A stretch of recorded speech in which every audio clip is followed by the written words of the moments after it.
Hello parents, Mr. C here again, and welcome to another edition of From the Principal's Desk. I just want to begin by thanking all of our OLGC school families for the amazing outpouring of prayers and support for Father John and his family over the last 2 weeks. I know it is much appreciated, and I just ask you to continue to hold them up in prayer. Last week was a great week here on the Crusader campus, in particular for our junior high students who were given an incredible treat with two amazing back-to-back presentations. Friday morning began with a presentation by OLGC parent Dr. Todd Esther, his brother Dr. Craig Esther, and Dr. Debbie Mitchell. Now, their presentation was entitled It's a New Day, and it provided for the students a great opportunity to not only better understand Black history, but to hear it through a dramatic and theatrical first-person narrative. The students were really transfixed as they listened to quotes and commentary and poetry by such great historical figures as Langston Hughes, Sojourner Truth, Booker T. Washington, and Dr. Martin Luther King Jr.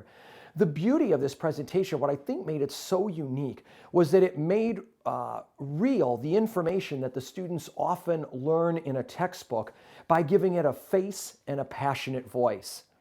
Now, later that afternoon, our 7th and 8th graders participated in an arm dissection led by another OLGC parent, Dr. Aaron Haas, and assisted by his wife, Christina.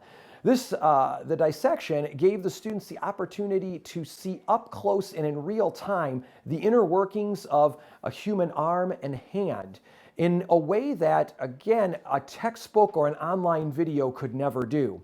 Dr. Haas was able to share with the students his many years of unique experiences as a hand surgeon. And what was great was right from the beginning of the lesson, Dr. Haas began with talking to the students about the respect for others, the respect and dignity of the human person, the beauty of God's creation, and how we work with human cadavers in a science or medical situation. What was interesting was he emphasized the point about how we are all part of God's creation, and under the skin, we are really all the same.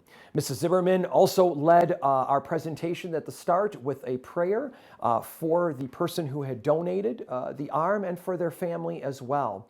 After that, our students got to come up in small groups and work with Dr. Haas very closely on examining the parts of the arm and hand. While Mrs. Haas got to lead some Q&A on some facts about tissue and bone and muscle and fat with the students. I want to sincerely thank all of our junior high teachers for helping to plan these presentations and others like these that we do throughout the year. And in a very special way, I want to thank Dr. Esther and his team and Dr. and Mrs. Haas for sharing their time and talent with our students here at OLGC. Now, this coming week, we're kicking off a month of reading. March is a celebration and a special way of reading in most schools. We have just a myriad of activities planned. You can find that in the pipeline or on our school website. I want to wish you all a blessed and holy week.